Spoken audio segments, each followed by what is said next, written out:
Why I quit Mythic raiding and WoW to raid in Final Fantasy XIV. This is a video people have really suggested for me to watch very often, and I'm going to go ahead and take a look at it, and we're going to get into the other stuff, okay? Hey everyone, my name is Lynx Kameli, and in this week's video I wanted to jump on the bandwagon of why I quit WoW videos, but give my unique perspective as a hardcore raider and someone who doesn't enjoy the typical FF14 hooks like the story.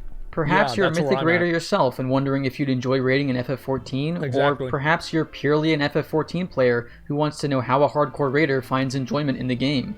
Yeah. Either way, I often feel like these videos focus on the casual side of 14 and not so much the high-end raiding side. So here's why I quit Mythic raiding in WoW to raid in FF14. I'm a player whose enjoyment of FF14 comes almost solely from raiding, and have notoriously skipped all of the story content in 14, speedrunning to endgame, and reaching raiding as quickly as possible. This is a pretty uncommon gameplay style in FF14, with the main draws of the game being the story, the characters, the world, glamours, crafting, housing, and other forms of more casual content. This isn't to say I don't enjoy these parts of the game, and I don't look at skipping the story and rushing to endgame as some sort of badge of honor, but what I care about the most is endgame and high-end raiding. This probably sounds pretty familiar if you're a Mythic raider in World of Warcraft. Yeah, I'm the exact same. What I'm here to tell you is that despite the game not catering to high-end raiders, there is still tons of enjoyment to be found and difficult challenges to overcome in Final Fantasy XIV raiding. And see, this is the main thing that I was worried about, is that like, I felt like the whole game was like just a casual fest, and it just like wouldn't have like any sort of like real draws to differentiate yourself and stuff like that. And I know that like, yeah, there's a lot of things like that. I'm going to play the story. I want to make sure everybody understands this. Like, I'm going to play the story, etc. But I do also want to say that there's a lot of content here involved with the game and everything that I want to I want to do. And it's mainly the end game content that I care about the most. Important part of FF14 raiding that is often not very well discussed is the issue of boss count in raiding. What I mean by this is that every Savage raid tier in Final Fantasy XIV has only 4 bosses, and this sounds like an incredibly low amount compared to WoW's 10 to 12 boss raids, right? Well, I'm here to tell you that we do actually get comparable boss counts per raid tier. It's just not all in Savage. You see, in World of Warcraft, raids are released as one complete piece of content, containing all of the bosses for a tier in one area. Okay. When a new raid in WoW is released, that is the raid, and aside from Mythic Plus, it's the only place you'll be facing new encounters. FF14 raids are broken up between 24-man raids, also known as Alliance raids, 8-man Extreme Trials, Savage raids, and Ultimates. There are 4 bosses per Alliance raid, 2 Ultimates. So, the Ultimate raids only go up to 8 people? Because I thought they went up to like 16 or something. It's only 8 people for the Ultimate version of the fight.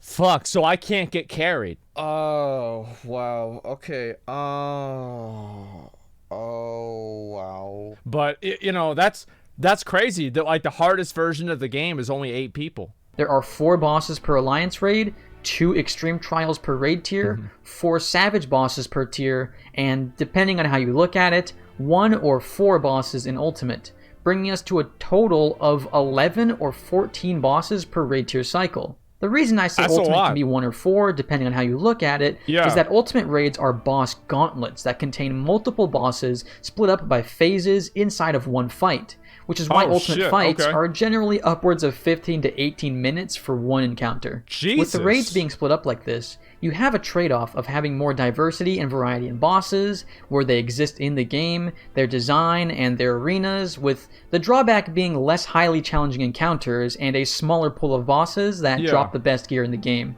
The last part there is the most important. When looking to acquire the best gear in the game, yes, you will only have the 4 Savage bosses to tackle, as Ultimates only exist as an extreme challenge, not rewarding better gear, but a transmog weapon and a title to show off your accomplishment. So you don't get anything else from like the hardest version except for just like a cool looking sword. And like, I'm fine with that. I don't give a fuck. Because like usually, even in WoW, like that's how it is. In Wrath of the Lich King, like what were Apex accomplishments? It wasn't clearing Nax, it was getting Immortal. Immortal was a title. It wasn't clearing, Malagos. It was getting the Black Protodrake. The Black Protodrake was a mount. If you look at, Tier 11, right? What was the apex accomplishment in Tier 11? Sinestra Immortal. If you could get Immortal on Sinestra, you got that. And then also look at Ulduar. Ulduar is zero light Yogg. That is like the hardest fight basically that Blizzard has made in a lot. Like, that was the hardest fight to that date that Blizzard had ever made by a mile. And the only real reward that you got from Zero Light was Mimiron's head. So it's really funny that people are thinking this might not be a good thing, because in the good points in WoW, the absolute apex accomplishments, pretty much every time only really rewarded transmog. Or there was some sort of cosmetic that you could have. Mage Tower, it's another one. Diversity of raiding, though, means that outside of your weekly Savage raiding, you have many other pieces of content that you can take part in and still receive rewards that fuel your Savage and Ultimate raids. That's cool. Alliance raids, in comparison to WoW, are around LFR to early normal mode difficulty, but reward coins, which can be turned in for gear upgrade tokens, which are required to upgrade your gear to the highest level. These tokens also drop in Savage, so you don't have to do Alliance raids for them, but they're a good way to acquire them for your alt classes, or if you're getting unlucky and not receiving the upgrade tokens fast enough to keep up with your gear upgrades. Moving on to Extreme Trials, the next tier above Alliance raids, they are around early Heroic boss difficulty, meaning that they are very often pugged and don't require voice comms or much commitment to farm them. These bosses drop high item level weapons, allowing you an avenue to acquire a near Savage raid level weapon much more easily than Savage raiding. Many high-end raiders actively progress these trials while also progressing the Savage raid tier, as the weapons from Extreme Trials can prove highly beneficial when progressing in Savage. They also so you want to go back and do those again. Okay, that's cool. Yeah, I like that. It's off our normal Mythic. I'm not really sure, but like, how many people do ultimates in like let's say you have a server of people, how frequent do you see somebody with like an ultimate weapon? It's not even 1%. Yeah, because it's like, I like having content where there's only like a handful of people on the server that have it, so you kind of like even remember the names of the people that have the really cool items for like those big accomplishments. Like, that's what I really love, man. Like, you need like those mega dick flex items, man. Mega dick flex items, that's what they're called. Mounts, so people farm these Extreme Trials throughout the entire expansion. This is a huge part of FF14 that I love. The fact that a new raid release does not invalidate the previous raids. Because there are... That sounds very familiar. That sounds extremely familiar. Wow. That's awesome. Are cosmetics tied to the raids, like mounts and transmog items, people actively farm old content forever, and you can always go back and experience an older Extreme Trial with 7 others just for fun, or to get the mount or transmog. Whatever reason you have for being there, you can find a group for it. Compare that to World of Warcraft, where a new raid release means all 10 or so bosses that you've been farming are now seemingly gone forever. There are some really fun raids in WoW that I would have loved to keep doing throughout an expansion just out of enjoyment, but because a new raid was released and better gear exists, nobody ran the old raids. Add on to that the fact that you can have every class in the game on one character in Final Fantasy XIV. Yeah, that's meaning really you can cool. swap classes and roles whenever you want. Farming old bosses doesn't ever get boring. Maybe I want to tank an Extreme Trial today, or maybe I want to heal it. Maybe I've been trying to learn melee DPS and will practice on Extreme Trials to get good enough for Savage.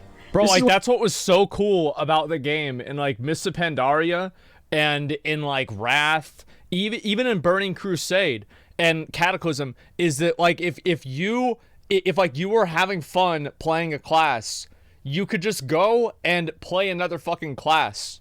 You could just like level that shit up in like 2 or 3 days. You could gear it up and you could be immediately into the new content, man. Like, that's what one of the best. Yeah, I'll move ahead. One of the biggest replayability factors for it was super fucking bright there. But the point that I'm making is that the whole content of the game wasn't locked behind a lot of these like grinds. And I think that that's one thing that I really feel like a lot of players have disliked about WoW, is that you have all of these barriers. So like, you're trying to get to like point A, or like, let's say you're trying to go to Z, right? And you're at A, and like Z is rating and Mythic, and like, you know, Mythic rating, like high-end Mythic plus, like high-end Arena, and like A is fucking, you know, like level 1. Well, before there was only like 5 letters in the alphabet, and now there's 50. There are so many different things that you have to do to get there, and it just takes forever. It's like you have to spend a lot of time managing secondary systems to play the game. Whereas like those secondary systems, and this is like effectively what this is, because you have to level up. This is my understanding of Final Fantasy. You have to level up each of these jobs individually, right? So you still have to level up the thing that you are playing. Yeah, you do. But you don't have to do a lot of the secondary work. This is effectively the same thing as the way that WoW used to be. Except for you're playing all the same classes on one character. And you probably still have secondary progression, the same that WoW has now, but you do that on one character. And what is it like whenever you have all your secondary progression on one character that affects all of your characters, all of the classes, all of your jobs? That is just like it being account-wide. That is the exact same thing. High-end raiders such as myself. Moving on to Savage Raids then, this is where the best gear in the game will come from, and where most of the challenging raid content lies. Savage difficulty is around N Heroic to Late Mythic difficulty, with each boss being progressively more difficult than the last. While yes, WoW does have more mythic bosses, if you've ever been in a decently progressed mythic guild, you'll be aware of the fact that the first 5 to 7 bosses in a mythic raid are much easier than the last 3. Oh yeah. There is a sharp increase in difficulty near the end of a mythic raid, whereas Savage is a constant progression of difficulty, meaning that no boss feels like a pushover. On top of that, FF bosses are also on average longer than mythic bosses, averaging around 8 to 11 minutes per Savage fight, compared to WoW's 4 to 8 minute average. This longer fight duration also exists in... To be fair, I think those are... I don't know, actually. Like, it depends on, like, how much better gear you can get. Because, like, people are killing the bosses way faster now. But, like, maybe that's not what happens in Final Fantasy. It's hard to say. Extreme trials. So when looking at encounter time across an entire raid tier, FF might actually have more encounter time than WoW's, despite having a lower boss count. This is, of course, made up by World of Warcraft having trash between its bosses, whereas FF14 doesn't, but boss fight time can be higher in FF14 depending on what you're looking at. This is another big reason as to why a hardcore raider can enjoy FF14, as despite a lower boss count, the bosses feel fuller and more complete, with many different phases and mechanics throughout the entire encounter. When moving on to Ultimate Raids, it gets even crazier. What the fuck is that? Ultimate Raids are, without a doubt, the hardest pieces of raiding content ever conceived in an MMO, aside from one-shots and just cheese bosses. I'm sure many long-term WoW players will scream about how wrong I am for saying that, with Nax Rammus being the hardest raid ever, or Sartharian 3 Drakes, or Mythic Gul'dan, Mythic Sargeras. How can an 8-man raid be harder than a 20-man raid? Listen, I've been there. I know how hard WoW fights can be. I know that the clear rates for end Mythic bosses are extremely low. But what I can tell you is that Mythic Unat is the only fight in WoW to ever compete with Ultimate Raids in FF14 in terms of difficulty. And that raid was the least cleared Mythic raid in history. Yeah, it was. That was really hard. 8-man raids are so much harder than 20-man raids because with only 8 players, you can give those players extreme personal responsibility on a level you just cannot do with 20 people. 20 points of failure versus 8 points of failure. With a smaller amount of failure points, you can create harder individual challenges. Add on the fact that Ultimate Raids can last up to 20 minutes with one mistake having the ability to cause a wipe and reset your progress back to the beginning, and oh man, are these fights insanely difficult. That's crazy. You can point out clear dates and how many people clear Ultimates and say that they're easier than certain WoW bosses, but that's only because WoW bosses are gear gated and FF14 bosses are not. Ultimate Raids are designed with players being best in slot, meaning they are 100% tailor-made to be incredibly difficult, and you cannot overgear them. Even when a new raid releases, Ultimate Raids are item level synced, meaning if you come in with better gear later on, so it just too bad, it down. Your stats get lowered to the level they were when the raid was released. So does this work like, for example, like with time walking in WoW, you can go in there with, like, let's say a Shadowmourne or something like that, and you'll do more damage even whenever it gets scaled down. So, like, are there examples in Final Fantasy of, like, having these, like, really good items that are good, they're very good scaled down? No, there's not. It negates it? Huh.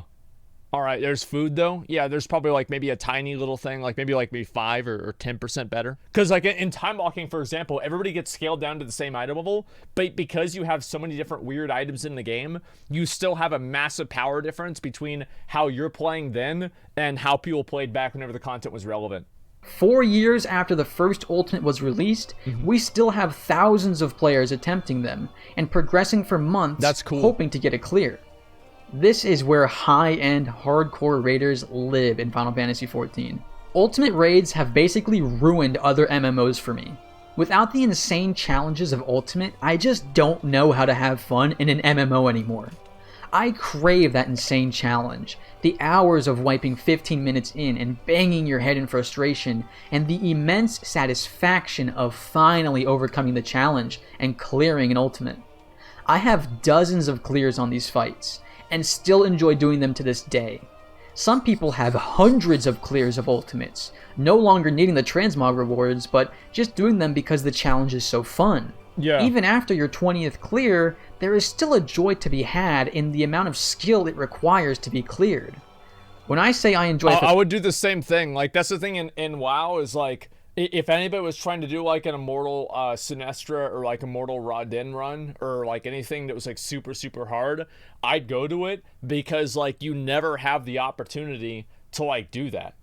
Because it's so rare that people have those groups. You can never play at that level except for those, like, few small points in time. That'd be great. Yeah, and, like, so I think that, like, I can relate to this. Like, this is something I used to do a lot, too.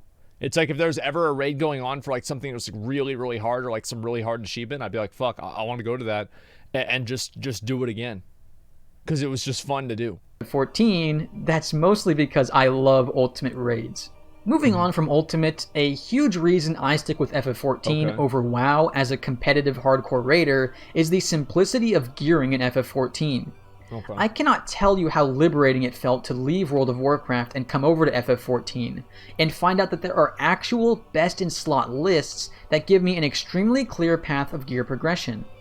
I hated the RNG factor of gearing in WoW, with some pieces coming from Mythic Plus, meaning I would have to wait for my weekly vault and hope I get the highest item level version, and other pieces coming from raiding, but maybe they don't ever drop, or they go to other players, and I'm seemingly just pulling a slot machine hoping to get an upgrade. In stark comparison, FF14 gearing is completely deterministic. There are only two sources of max item level gear, being Savage Raids and your weekly tomestones. These weekly tomestones are most akin to Valor points in WoW. They are rewarded to you for completing max level content, with a weekly cap of 450, and gear items ranging from 375 tomestones to 1,000. Bro, this seems like so much like Wrath of the Lich King. Like, I'm gonna be honest, like, they have like the same general like progression cycle and everything. Like, this, it does seem extremely common. It's 900 now. Yeah, it's like Wrath, Valor, or like Cataclysm or something like that, because you had the Valor points, you had like the different difficulty levels, and like the last difficulty level was like mostly prestige, right? Like, I'll give you another example. In Trial of the Grand Crusader, what was the pinnacle accomplishment in TOGC? The mount. Tribute to immortality. A mount. That was it. And like the difference between, like, you had guilds that cleared normal mode, you had guilds that cleared most of heroic, you had guilds that cleared heroic, you had guilds that were able to clear it with 50 attempts left, and then all the way up here, you had these small handful of guilds that could do tribute to immortality. There is a bigger jump between doing like a 50 and tribute to immortality than there was between any other group of players in the game. It's the same as heroic Ragnaros. Only having two sources of max item level gear means that you can create clear best in slot gear sets and have the exact path to get them laid out in front of you. This is because Savage Raids are not purely gear drop based. Savage Raids drop treasure chests that contain a certain piece of gear, and you can open this chest on any class, and it will give you the raid gear piece for that specific class. For example, the final boss of a Savage Raid tier drops a weapon chest, and if you get the weapon chest, it's not a sword, or an axe, or a bow. It's whatever you want it to be. and you determine what weapon you'll get from it by opening it on the class that uses a particular weapon type. So is this the exact same as Denathrius weapons? Like, just so I understand it, like this is the same as Denathrius weapons, right? Okay, yeah. So they drop tokens. That makes sense, sure. That clearing a savage raid fight gives you a currency once per week, specific to every single boss. And after acquiring enough of these boss-specific currencies, you can trade them for items that boss will drop. So after a certain amount of weeks, you are guaranteed to receive the item you're looking for. That's badass. This means that you can accurately predict when you will get your best in slot items, how long it will take to upgrade them to max item level, and what specific pieces you're searching for. Lastly, a great benefit to a player like me who enjoys all types of games and not just FF14 is that logging out for days at a time doesn't mean that you fall behind. In World of Warcraft, when you are in a high-end mythic raiding guild, it can feel like you have to grind out whatever expansion currency is required to power up your borrowed power system. Yeah. I remember doing hundreds of mob souls runs in Legion to farm artifact power, grinding out islands in BFA for Azerite, and now in Shadowlands, Torghast and Maw dailies. Yeah. I hated feeling forced to play the game to farm some arbitrary currency for a system that will be invalidated in a patch. That is exactly the way I felt about it too. I did, 54 artifact traits? I had 54 artifact traits. I had, my necklace was leveled up to like whatever I needed it for Battle of Dazar lore. And I always kept I remember my necklace was level 50. Yeah, I had my neck at level 52 at some point before they increased the cap. I had, let's see, what are the other ones? I have like my max rank legendary. I have multiple max rank legendaries. So I've had to do this many times as well, and it's super annoying. I think that those systems are actually the things that like really burn people out a lot, especially whenever, like, for example, in like Legion, you had to get 54 traits, and then they just changed it and it didn't matter anymore. You'd have somebody who spent like weeks and weeks and weeks farming for something like 8 hours a day, and then they just do a patch and it's just add to the game. And I think that's one of the big things that like I think demotivates people is that they'll have this like big accomplishment that they've achieved, and then it's just so fleeting that they're less motivated to pursue the next one. FF14, the only things you have to care about on a weekly basis is your weekly raid lockout and tomestones.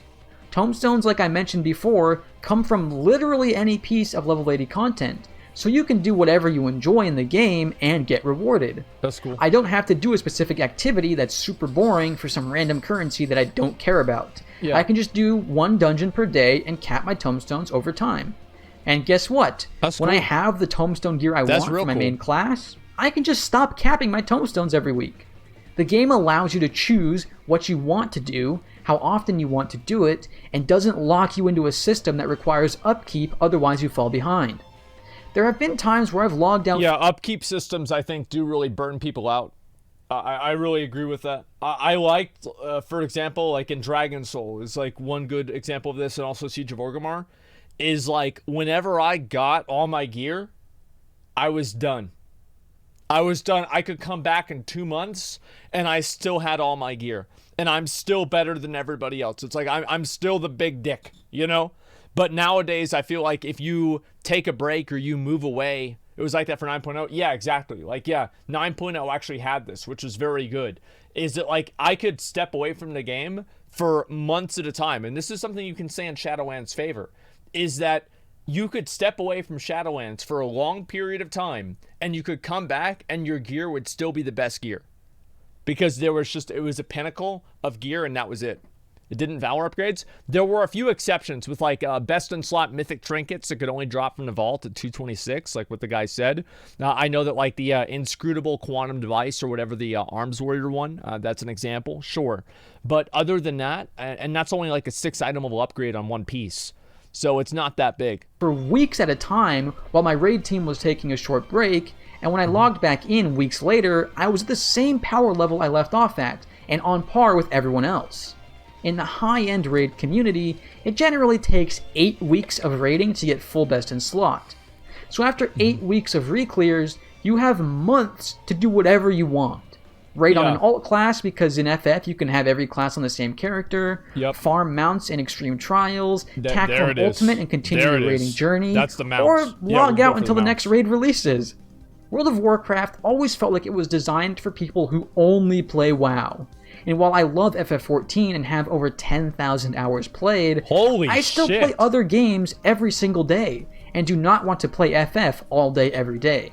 In closing, when I was moving away from WoW and drifting towards FF14, I was very skeptical if it could hold the attention of a more hardcore raider like myself. Yeah. However, I 100% made the right decision moving over to 14, with Ultimate Raiding breathing new life into the MMO genre for me. It gave me a goal to strive for, and required me to get better as a player, think deeper about the game, and push myself to be the best player I possibly could be. As long as FF14 keeps releasing Ultimates, I'll keep playing. If you love challenging yourself and overcoming difficult bosses, then FF14 is 100% the game for you. Despite being focused on more casual content, there is still plenty of content for high-end raiders and people who enjoy being really good at the games they play.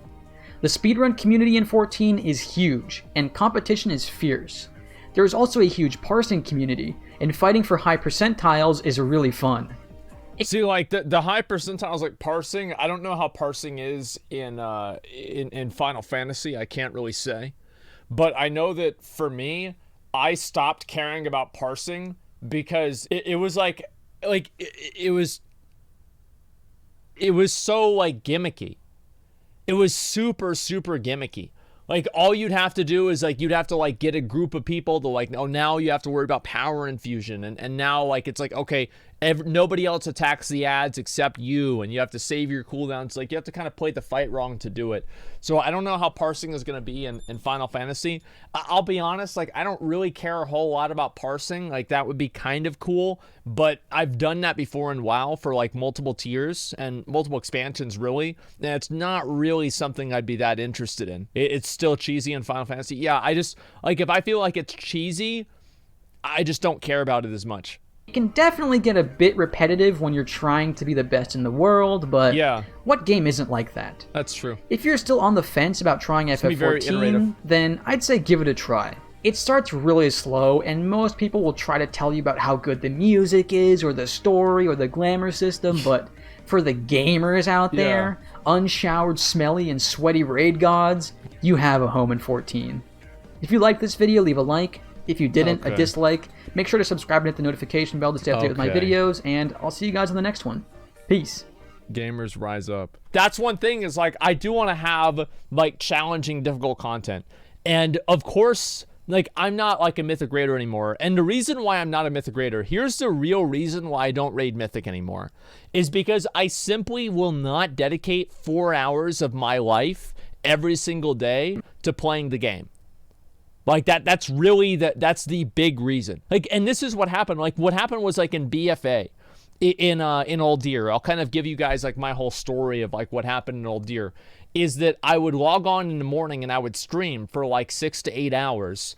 And then I would end my stream and I would have, like, 2 or 3 hours in between my stream and my raid. And then my raid happened at 8, and then I would raid from 8 to 12. And since I was the guild master, that really realistically was 7:30 to 12:30.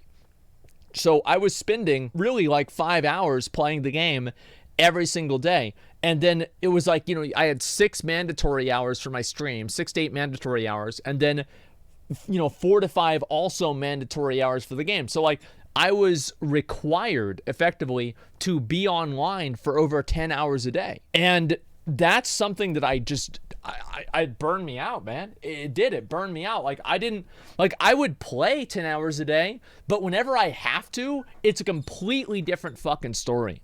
Like, I hate actually having to do something. That's what's stressful. Yeah, botanist progression, etc. And that's what I don't want to have to deal with. Yeah, like, don't make me do it. Like, if I want to play the game, like, I did Torghast like 5 times yesterday. I didn't do it 5 times because I had to. If I had to do it 5 times, I would have hated it. I did it 5 times because I wanted to.